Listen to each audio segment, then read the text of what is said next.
U.S. health officials have fast-tracked the coronavirus vaccine and hope to start clinical trials in 3 months. 3 months from now. Fast-tracked. So everybody who's coughing and writhing around on a gurney somewhere, you only have to wait 3 months and maybe, just maybe, you're going to feel better. I might be wrong, but isn't this the plot for the pilot of The Walking Dead? And finally, a week ahead of the Iowa caucus, Bernie Sanders appears to have achieved frontrunner status with sizable leads in polling in both Iowa and New Hampshire. Now, I know some of you have not been believers like I have been all along, but Bernie Sanders is frontrunner? That's exactly what it's going to take to get Hillary Clinton into this race. The Trump Report starts now. I'm Maria Menounos, and you're tuned in to AfterBuzz TV, the ESPN of TV talk. Now, let the buzz begin. Yes, welcome to the Trump Report, except no substitutes. I'm Christian Bladt here with Chelsea Galicia. Hello there. Scott Moore on the other desk. Our friend Tamra Brown will be unavailable the next few weeks. She just got an amazing airfare to China. She's going to do a little backpacking trip. She's going to try some exotic foods. I look forward to really seeing her Instagram stories. Hey Tamra _ Make sure you check is this one of those times where it would be like, would it be a terrible thing to be like, okay, no flying out of China? Until we can get that vaccine? Well, if it's only 3 months, or is that worse? The State Department is telling us not to go to China. So okay. They're not stopping you. Right. But they're saying, like, this might be a better time to go. I don't know. Fallujah is nice this time of year. No, it's safer. It's more of the flights coming out of China that concern me. Well, if only we had a strong leader who might want to build a wall to keep people from coming into this country from other countries. Airplanes are not going to be... I know, it was like 100,000. Yeah, thank you. Scott, you understood. All the way out into the atmosphere, wall. Into space, and then the Space Force will keep anyone from going above it. Space Force. When they were talking about doing the Muslim ban, and they were like, we need this just until we figure things out. Yeah. This actually might sound like a situation where we should maybe curtail some travel into the United States until we can figure this thing out. Yeah, I mean, it's just, whether... This isn't saying, like, Chinese citizens. Like, if you're flying here from China, regardless of where you're from originally... Yes. And that would include Americans coming back. By the way, I was reading about a jet that took 240 Americans in. It's like, does anybody have a cough or a sniffle? I saw them put them like in a box in China when these people were landing and then rolling them in this box. We can put them at a Four Seasons somewhere just long enough to make sure that they're not... Holiday Inn Express. Okay, let's fine. be honest. I was trying to... I think it's... I mean, realistically, I think it's very tough to do. I know you could say, okay, we're not going to have anyone come in from China, but I think that's realistically very difficult to do. Economically and everything else, to say nobody can fly in from China. And also... It wouldn't take much for someone to go from China to another place to then fly into this. Being able to stop all that is very, very difficult now with it's like all how we probably know people who have taken vacations to Cuba. But you're not supposed to go, but you can go if you go to Canada first or Mexico first. I mean, but what if the questionnaire was like, have you been to China in the last, I don't know, however many months, or are you connecting from there? If I get that questionnaire and I have been to China and I've been spending a lot of time on the farm and I feel like I've got post-nasal drip, I'll be like, nope, I don't even know where China is on a map. But they can track that. No, they can. But look, you could be almost at really any point on the planet within like 24 hours. So I think it gets to be very difficult to stop basically that. I mean, yes, you could say you're going to be like they did in China. They put this guy in this box and they were rolling around in the airport. Like, I guess you could quarantine certain people and you could have but they're only asking for symptoms, and the problem is that it spreads without symptoms, and it incubates. It takes a long time to actually start to show any kind of on the other hand, I'm wondering, like, is this being blown out of proportion?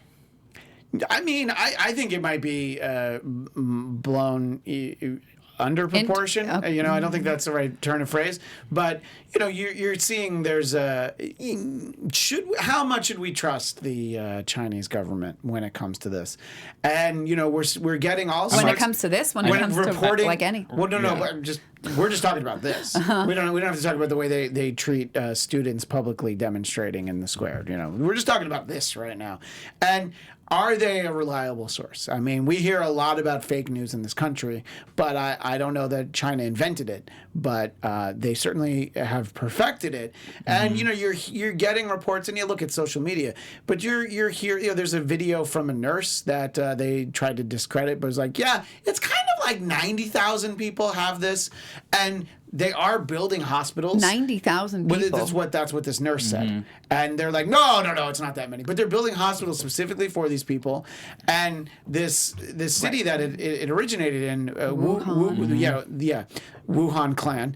Thank you. You stole that from my boss. But that city had a center where they studied infectious diseases. And they expect us to believe, like, I know it's that town has that. But this is because people were eating bat soup.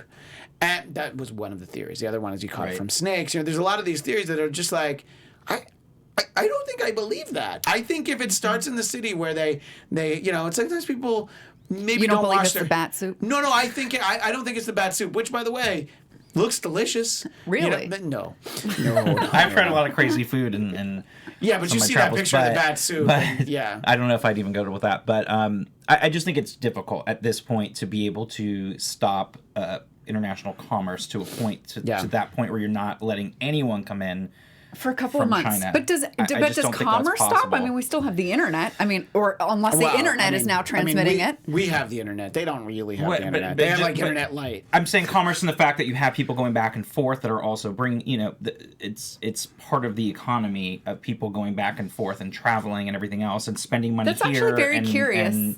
So that's hard to do.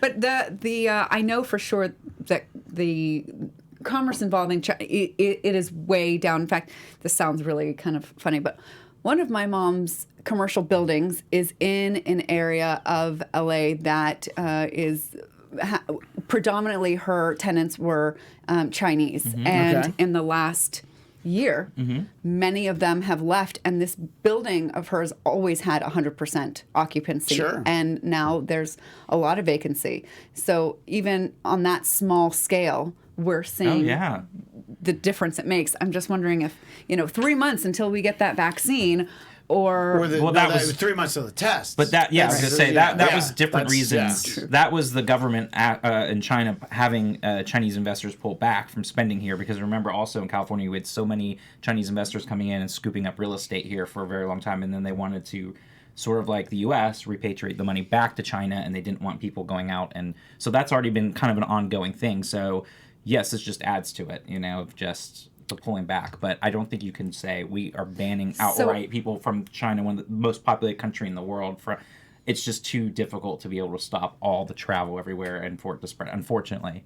So the next step is trying to control it and have people tested if they're not feeling well and find. But see, that's the problem. They're not feeling well. There has to be a test before people don't feel well. Yeah. And then I was reading masks are only like 80% effective, which that's pretty good. Yeah. But I'm just going to wear masks. No. I mean, I know people do over there and they are pretty good with that.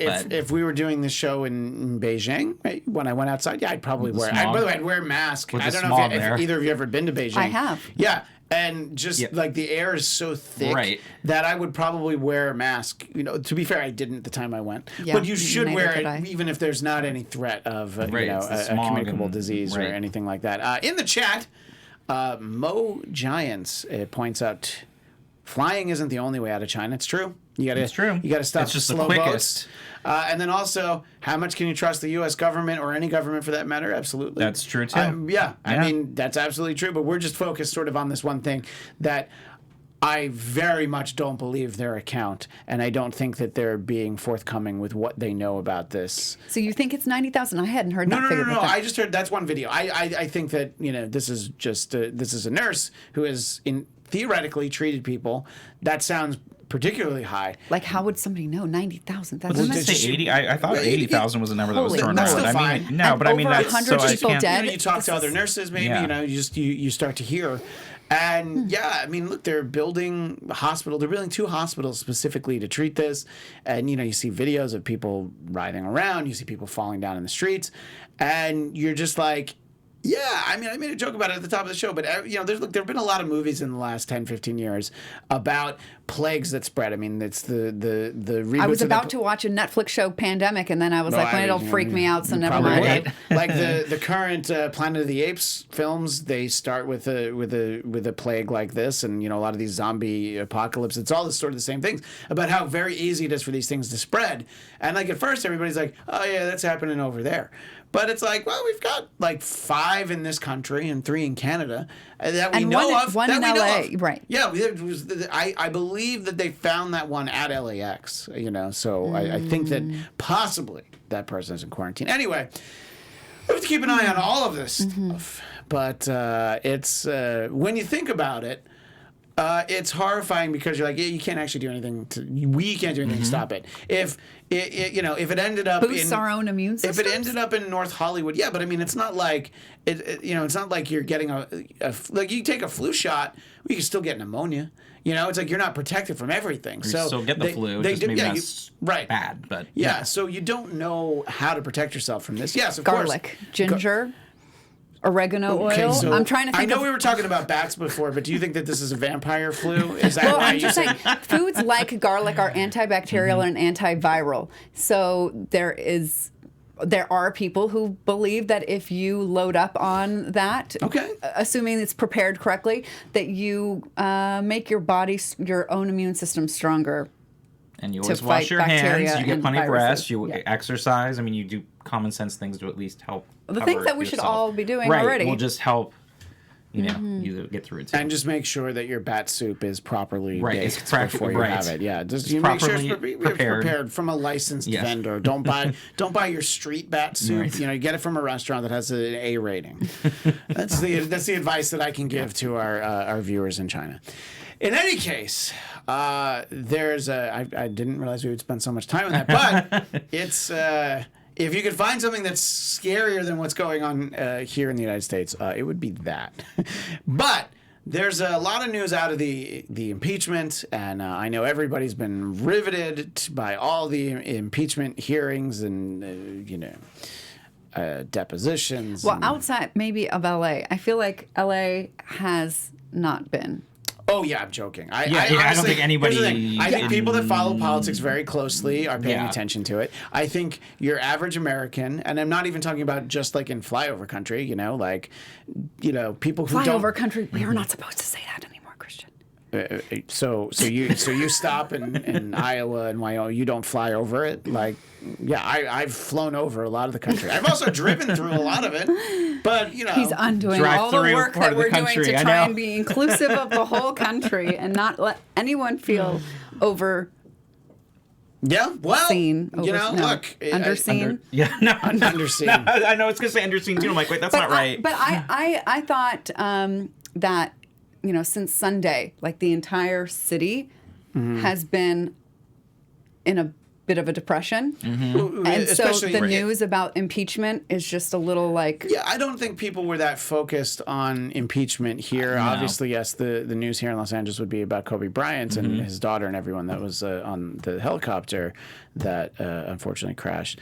But it's I think you go back before that, and I don't think that impeachment was really that big of a deal. If you watch cable news, not even if you watch it all the time, you would even if you casually turned it on for 20, 30 minutes a day, you'll find out about it. I'm basing mine on my own social media. Sure. Even all the people that I see that usually are commenting on impeachment or politics or anything, they're either silent or it was all Kobe related. I find any politics talk to be about candidates and things. It's not really about the impeachment. I think a lot of it's already baked into. Like, people already knew it's like, okay, the House is going to impeach him, and people already have the assumption that the Senate's going to acquit him. So it's just that little bit in the middle now. Nobody's really caring about what's happening in the middle, and it happens like even if you're thinking about a TV show, a lot of people watch the beginning, skip the middle and get to the end. If it's a very formulaic show, it's kind of the same thing here. It's like everyone kind of knows the outcome. Well, I watched so the now beginning. they want to see the beginning, and now they want to just wait until the end and see how they're going to vote, kind of thing. And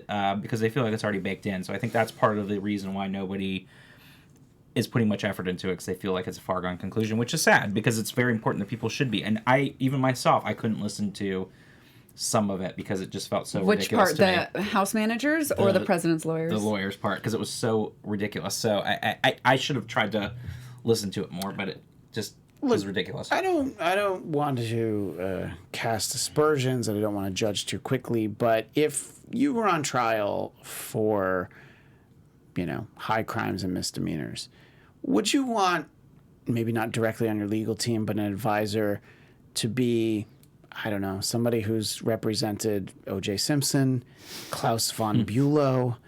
I don't know if Alan Dershowitz is really a great legal mind, apparently. He is all over Fox News. I know. Would you? I feel like it's like you got Alan Dershowitz, who is like, made a living representing guilty people. I think is safe to say. Well, that's not the part about him that I have the problem with. I actually, we need in our system, we need lawyers willing to defend guilty people with everything that they've got, minus unethical ways of doing it. And then there's two guys who killed their wives. And there's just different levels of guilty people. Okay. I'm just saying that, it's maybe not the best guy. And then you have Rudy Giuliani out there, which I feel like that's just, that's just like that's like a greatest showman sort of thing. Just trying to distract you by like, just Rudy, whatever you feel in your heart, go ahead and say on Fox and Friends. There's a great clip from, I think it was from last week, where they just keep trying to go to break, and Rudy will just won't stop talking. It's right. I it's wonder, fantastic. it almost feels like there should be some kind of law against private individuals doing government business, because that's why we have the State Department. Right, 100%. Rudy Giuliani has no part in the State Department. It's just a shadow. Foreign, it's policy type thing going on. It's horrible. That, besides horrible, it should not be a thing. Absolutely, it should be completely illegal. I hope somebody's keeping a list of everything that should be illegal. That, wow, can't believe this wasn't illegal, but wasn't a problem until now kind of list. So that in the next administration after Trump, that we have to go back and fill in these holes. This is almost, the beauty of Trump is that he's bringing forth all the subtle, not so subtle, and ways that we didn't even think that our government could be corrupted and is able to. And we have an opportunity to, allow it to rise like acne from the skin and then hopefully be popped and cleansed away. I hope that visual was helpful to you. But I really do hope that we really clean it up soon, because if not, it's just going to get back into the skin and keep popping it's just going to get worse and worse. Yeah. It sounds like you're proposing draining the swamp. That's what it sounds like to me. Listen, the swamp before Trump now looks like the tinkle of a bird. It's true. It's a little swampier. I think that's fair to say. It's just a different kind of swampy. Look, there haven't been a lot of surprises so far in the impeachment hearings. I would say that the news today that Mitch McConnell is now actually conceding the fact that they don't have enough votes to block witnesses and document. Because you could tell when they started this thing, he was like, "Oh yeah, we'll be fine," and then this is obviously theoretical, but Scott, what do you think happened? You have the people that you already knew. You have Collins and Romney, and then who am I forgetting? Murkowski. Murkowski, and then but then you're starting to hear about McSally, and you're starting to hear about because she is in a tight race, and Cory Gardner, and you have a lot of people that are in very tight races now. Susan Collins, and I think the John Bolton thing kind of put it over the edge for a lot of people, because he's basically saying, and the other thing was too, is I think McConnell's very angry the fact that this manuscript with Bolton has been with the president since December, and the fact that they never even talked about it or anything, again, further proves that he's trying to bury anything that he possibly can. And I think polls too have started to speak to a lot of Republicans, where they see that even a lot of Republicans and a majority of independents want there to be witnesses and documents, because again, if you don't have any of that, and they keep coming back with a lame excuse, it should have happened in the House. Well, they wouldn't answer to any of the House subpoenas, and there is no law or anything that says that. And how can you? That's such a weak argument. So you're basically saying you're guilty, because anyone that can see that is like, great, bring the witnesses, bring all the documents. If you're so innocent, those witnesses will prove with it out. I mean, Otherwise, it'll always it's be looked essentially the as point that I think we were making last week, which is like, if you're so sure that there was nothing wrong, let this happen, because it just shows that it's at least gives the impression that it's on the up and up. Right. That it's like, yeah, we did all these things, and we still voted the way that maybe you can question, what our motivation was. But we let everybody have their say. And so I think that, obviously, I think there's 4 additional senators who, McSally's the one that comes to mind off the top of my head. But yeah, they're all in tight races. So I guess that also means that this isn't likely to be, I don't know. I'm sure Mitch McConnell had today circled on his calendar for it to be over so that they could vote. And so now he's like, oh, okay, we got to do a few more days of this now. It's like we're going to have to do it after the Super Bowl, and the State of the Union and everything that happens next year. Next week. State of the Union has a firm date, right? But it's next week. That's next week. See, I thought it was the week after. No. Next week's a big week.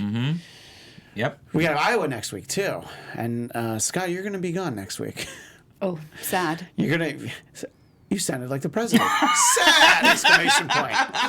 That was great. Trying to keep my emotions in check for the camera. Mo Giants, just to circle back, isn't Mike Tyson the only guilty person Dershowitz repped? He wasn't found guilty. You're trying to tell me that O.J. Simpson wasn't guilty. Okay. They made a movie about Klaus von Bülow. It's fairly clear that he killed his wife. It just sort of depends on his motivation and what you consider murder and assisted suicide, which I don't think she was even sad.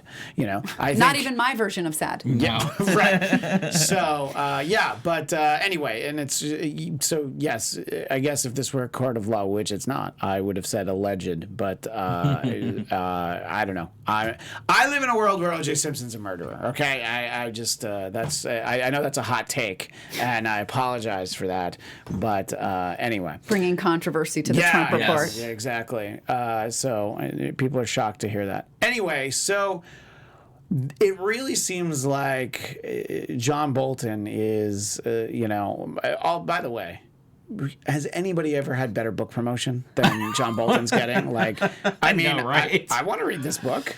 I didn't think I would have, but now I'm like, I'm fascinated. I want to hear about this. I mean, there's so many books coming out within this administration. We could have an entire book club of just Trump administration or former administration officials. Our own book club. Yeah, they could. What do you say, guys? The LA Times had a whole article actually about that we'll start Sunday. with Omarosa's. I was just about to say, you think Omarosa's book isn't going to have a couple stories in there that people don't want her to tell? She'll add on. Yeah. Well, but still, there'll still be the stuff in there. But I'm sorry, what was the LA Times saying? No, they actually had a whole thing about political books and basically the avalanche of books that are going to be coming out even, after the Trump administration is gone. Like, just imagine you'll be able to do a whole thing on that when they're all out. I better get my book out quickly. My book is not about politics, about personal finance. It's called Save Yourself. Spend in alignment with your values, not your ego. It's got to get out there before everybody else writes their book and completely, annihilates my chances of being seen by anybody. Is it available for pre-order now? I should say that, but it's not. Oh, so that would be a lie. Its final round of editing should be done tomorrow. Oh, wow. That's great. I know you've been working on that for a long time. So oh, my God. awesome. Like the whole time that we've known each other. Yes. Wow. All right. Well, and then it's got to go through Kevin's approval. Right. And then... Right, exactly. Then the world can see it. So, getting back to a book that won't be as good as Chelsea's book is John Bolton's book. And when the president's lawyers rested today, they tried to cast aspersions on this book is inadmissible. Because it's not sourced, and I was like, well, isn't it written by a guy who worked for the president? So usually, isn't he the source? Yeah, usually a book would be considered inadmissible because it's hearsay, but that's why you would get the author. Yeah. Right. Hence why he would be the witness. And then record and under oath. Yeah. So and it's not just like we're gonna do like Oprah's book club and read the book. We're gonna actually get John Bolton. I think we should. We'll do John Bolton's book club and so tell us what you think about this. You wrote this in the book, and then it makes it harder for him to walk back. Well, you wrote this in the book. Yeah, but it didn't happen. I just wrote it for the book, and then it's like, wait, I'm not going to sell as many books. I'm going to have to own up to this. And I don't think anybody has seen John Bolton or his mustache in a little while. I think he's laying low. You miss it. Yeah. I miss the mustache for sure. I mean, where's there a better mustache in Washington? This is the important question. Make sure you tell us in the chat whether you're watching live or the archive version. So the White House lawyers do not believe the book, but former White House Chief of Staff John Kelly says he believes Bolton's account of the Ukraine allegation, which tells me one thing: John Kelly will also have a book coming out sometime in the very near future. But I think he legitimately companion. It's the sequel. It's a trilogy. So The Cliff Notes? What do you think that says to, say, these senators that are going to be in competitive races for re-election, specifically Yikes. Chelsea? Hopefully soon Mitch McConnell is even like feeling a little bit of heat under the collar, and he's like, well, shoot, I might, lose to this female fighter pilot unless I start to look even slightly legit. But I don't know. I really wish that I knew. I don't understand Kentucky voters at all, because I don't understand what is appealing about Mitch McConnell. Well, Except, and also they've never made Rand Paul's hair an issue, so you feel like they clearly, they vote from a different place than the rest of the country. they again just voted for Andy Beshear for governor, Sure. and booted out an incumbent Republican. And we've talked about this before. That they Are tend you to saying vote they're awakening? No, I mean, because they always are. I think that you just have culturally, and especially with Mitch McConnell, who has been there for years, he is so entrenched. Like 34, in almost as long as I've been alive. Right, in those politics there, that somebody gets entrenched, it's hard to. I mean, unless there's a usurp thing that. about with the guy at the top of the Senate being from our state, when there is some little corruption where you get to just squeeze in some pork spending that benefits any state, it's going to be our state. So we don't like what he does, but he keeps us quiet because he gets funding that he otherwise wouldn't be able to if he wasn't the leader. And he has been entrenched in Republican Kentucky politics for years, and Kentucky, regardless, is still a very Republican state. So, even goes back to Alabama with Roy Moore barely losing in the Senate race by 20,000 votes, even with how heinous he was and the crimes he was accused of. So, party politics. You mean hanging out at the mall too often? Come on. Party politics in certain places is the same thing here in California. When you've got a D next to your name, it's very hard to have a Republican come in and be able to defeat that. It's just the nature of it. But we can see it can happen.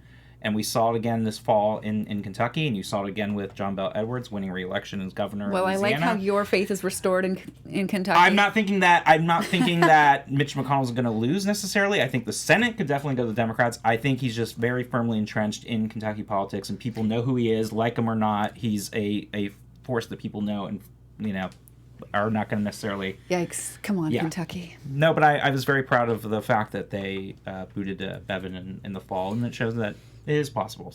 So before we move on, what do you think this does? Do you think that there's what percent chance would you give that this changes the way? And look, I think that getting, what is it, 2/3 would have to vote 67 votes would have to, but to would you maybe, based on getting some witnesses, could you get a few Republicans to vote with Democrats? And do you think that that's likely? We won't worry about the removal. At first, I thought you were going to say, what are the chances that we're going to see witnesses? And then I was about to say, it was like, maybe now we're at like a 50-50 shot of seeing witnesses. That's absolutely. a good point too. Yes. I think that's about as far as my hypothetical imagination can go. Because if it happens, it will basically be like a 50-50 type thing. Right. It'll be like 51 maybe. So it is basically 50-50 if we can actually. And by the way, I've seen headlines and opinions that Chief Justice John Roberts could call witnesses. I agree with the idea that I don't think that's why he's there. Yes, he could. But it's like if the Senate is like, we don't want to do that, then I don't think he's there to be like, yeah, but we're going to do it anyway. He should. Well, he should, but he wouldn't, because again, I'm here to uphold the Constitution. Right. I don't think he would either. I understand the Constitution to be should. a living document, so I don't know. Maybe that's the way that he sees it. But so you feel like it's You think he sees it dead? Possibly, Like Scalia, he saw it He did. dead. It's pretty old. Yeah, I mean, he it's did. been around. He saw for, that. He thought that. How many changes. other things from 1776 are still alive? You tell me. In any Trees. case, see, definitely you got trees. an answer. You got an answer. There's definitely trees around. Trees. So They're still living. But probably how many trees though? That's a long time. That's what 245 years, 44 years. So There's a few. All right. So you feel like we about 50-50 shot we get the witnesses. Let's say we do get the witnesses. Do you think that some Republicans, Mitt Romney, will vote with Democrats? Probably not. But I think that the longer this goes on, and I don't really love this part of the game, but it makes it harder for the senators in toss-up states. Sure. Yeah. So to me, like a win would be if we got a majority of senators to vote to have him removed. To me, that would be a win. If we got a couple Republicans and it was like 51-49, even though it was close, to me it looks like you got a couple Republicans over and you got a majority of the senators, Right. even though you didn't remove him, that sends a very strong statement to have a majority of senators say, no, he should be removed. And so to me, that would be a win going into the election of saying, I'm thinking you'd get 4 or 5 Republicans at most. So it's not going to even come close, but No. it'll at least be a statement of like, Right. oh, here's a few people who were like, yeah, I actually was convinced. I know I was supposed to toe the party line, but they didn't like the way this sounded. So Exactly. That's why I said that would Yeah. be a win for the American Right. public and for the Constitution and all that to have a majority of senators say, yes, he should be removed. So before we run out of time, I did allude to it at the top of the show. And polls are not as reliable as they used to be. Might be a nice way to put that. But we do see. I mean, I think that sort of primary polls, there's something to be said for them, and it looks like Bernie is doing particularly well in both Iowa and New Hampshire. And what do you think, Scott, might be the reason for that? I'm so glad that you're asking, Scott, because I've been like, what? Not that I'm upset about it at all, but how did this happen? No, I look. That's why I started with him. Thank you. Because I want to make sure he gets the answer. He's really fine. Well, no, I think it's going to be what it shows is, and this is something that's been ongoing for a while, and even I'm wrestling with it, and I think that's what a lot of voters are, because it's just like, who is going to be that right candidate, and it's sort of soul searching for the party right now. Is it we're going to go very progressive and we're going to put that progressive stuff up, on a race, or is it someone that's going to be more moderate and might be able to peel off some conservative leaning independents and Republicans that are fed up with Trump? I don't think those are mutually exclusive. No, but to some degree, I mean, Sanders, but to some degree, that's what the soul searching is for the majority of the party, and people are thinking. But the thing that's going to be fascinating, though, is that these top people in Iowa and New Hampshire have been kind of trading places. So it's going to be fascinating to see who actually does end up winning next week. And then I still think South Carolina, regardless, is going to go to Biden at this point because he's leading so much there.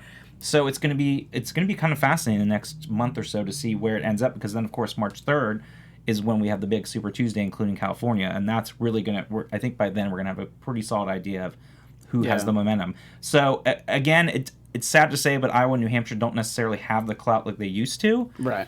For Democrats, statistically, the one that wins tends to go on and win the nomination. For Republicans, it's less. But I think there's a lot of changes going on now. And How do you think he did it?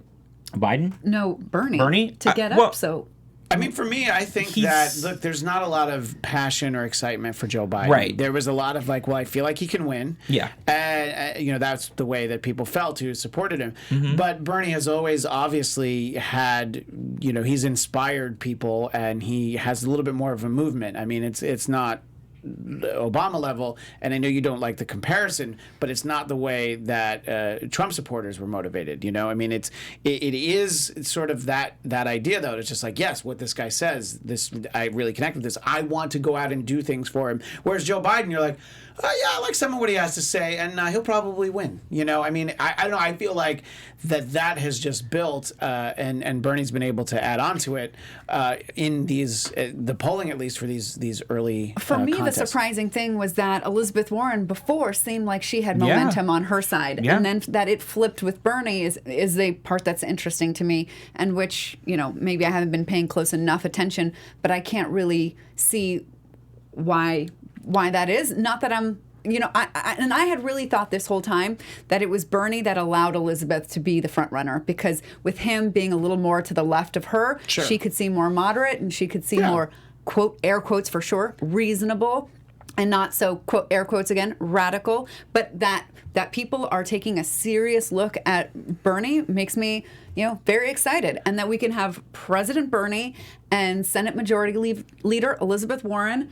I would be quite thrilled with things. Well, and not to, and that's true. I think there's some, Ryan in the booth is showing us, this is actually from last week, but a Newsweek headline, Bernie Sanders leads Donald Trump by widest margin of all 2020 candidates.